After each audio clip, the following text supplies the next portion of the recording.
বিরতির পর আরও একবার আপনাদের প্রত্যেককে স্বাগত জানাই। এবারে যে খবরটির দিকে নজর রাখবো, ১৬ অর্থ কমিশনের ৭ সদস্যদের সাথে বৈঠকে বসলেন প্রদ্যুৎ কিশোর দেববর্মন। বৈঠকে থেকে বেরিয়ে এসে তিনি সংবাদ মাধ্যমের মুখোমুখি হয়ে জানিয়েছেন কি ধরনের বক্তব্য, অর্থাৎ কি প্রস্তাব তিনি নিয়ে গেছেন ষোড়শ অর্থ কমিশনের কাছে। তিনি জানিয়েছেন ষোড়শ অর্থ কমিশনের কাছে তিনি দাবি রেখেছেন যেন এডিসিকে ডাইরেক্ট ফান্ডিং করা হয়। প্রদ্যুৎ কিশোর দেববর্মন বৈঠক করেছেন ষোড়শ অর্থ কমিশনের যারা প্রতিনিধিরা রাজ্যে এসেছেন, রাজ্য পরিদর্শনে এসেছেন। তিপ্রামথার একাধিক নেতৃত্বরাও এই প্রতিনিধি দলে ছিলেন আজকে প্রদ্যুৎ কিশোরের সঙ্গে, এবং তারা প্রত্যেকেই দেখা করেছেন ষোড়শ অর্থ কমিশনের সঙ্গে। এবং প্রদ্যুৎ কিশোর দেববর্মন যেটা জানিয়েছেন যে ডাইরেক্ট ফান্ডিংয়ের দাবি তিনি জানিয়েছেন অর্থ কমিশনের কাছে। তিনি তথ্য দিয়ে বলেছেন যে রাজ্যের ৬৮% হচ্ছে এডিসি আওতাধীন এলাকা, অথচ এই রাজ্যের মোট বাজেটের মাত্র ১.৭৫% এডিসির জন্য যায়।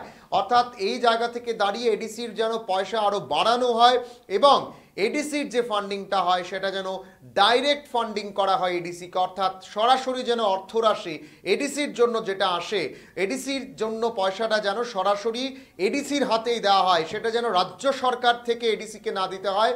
সরকার একেবারে ভারত সরকারের তরফ থেকে সেই পয়সাটা যেন সরাসরি এডিসিকে দেওয়া হয়, তার দাবি কিন্তু আজকে প্রদ্যুৎ কিশোর দেববর্মন জানিয়েছেন।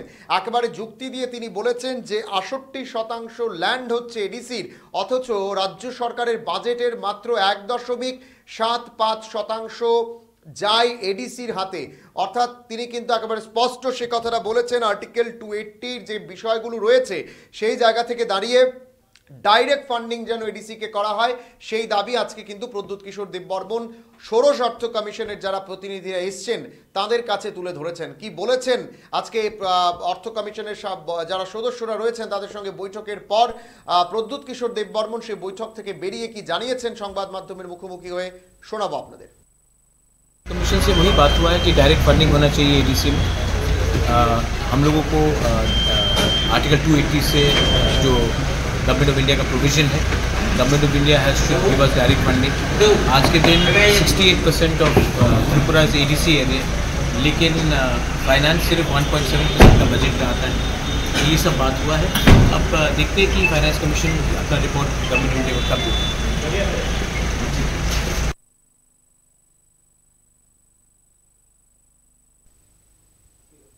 আপনারা শুনছিলেন প্রদ্যুৎ কিশোর দেববর্মনের বক্তব্য। আজকে ষোড়শ অর্থ কমিশনের প্রতিনিধিদের সঙ্গে বৈঠক থেকে বেরিয়ে এসে প্রদ্যুৎ কিশোর দেববর্মন কিন্তু নিজের বক্তব্য তুলে ধরেন এবং তিনি জানিয়েছেন তিনি অর্থ কমিশনের কাছে এই দাবিটাই রেখেছেন যেন কেন্দ্রীয় সরকারের থেকে ডাইরেক্ট ফান্ডিং এডিসিকে করা হয়। এডিসির উন্নয়নের ক্ষেত্রে এই ডাইরেক্ট ফান্ডিং যথেষ্ট গুরুত্বপূর্ণ বলেই কিন্তু প্রদ্যুৎ কিশোর দেববর্মন দাবি করছেন এবং তিনি বলেছেন অর্থ কমিশন এই গোটা বিষয়গুলো কিন্তু একেবারে সুনিপুণভাবে শুনেছেন এবং তারা এই প্রস্তাব ভারত সরকারের কাছেও পেশ করবেন বলেও কিন্তু জানানো হয়েছে।